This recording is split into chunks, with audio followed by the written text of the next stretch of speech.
The city of Reno is looking for ways to make our streets safer for pedestrians. Now, some improvements are already happening around Trainer Middle School, and the city wants the community's help to find even more solutions.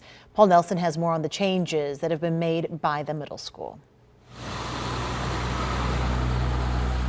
School buses and other vehicles drive past Trainer Middle School every day. But until now, the speed limit wasn't marked on some streets surrounding the school. Everybody would just speed through here like it was nothing, and kids would run around the street. And I feel like now that there's the sign, people take their time and kids are more aware of their surroundings now. Students say they're glad to see the 15-mile-per-hour signs. It helps like my friends cross the street since they live over there. It's safer for them instead of just running across the street.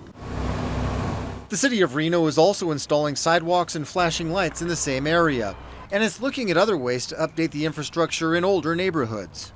If you look over on 10th Street, you'll see that there's sidewalks still that aren't necessarily there. There's still dirt. So that's why you see kids running across the street because the infrastructure isn't there.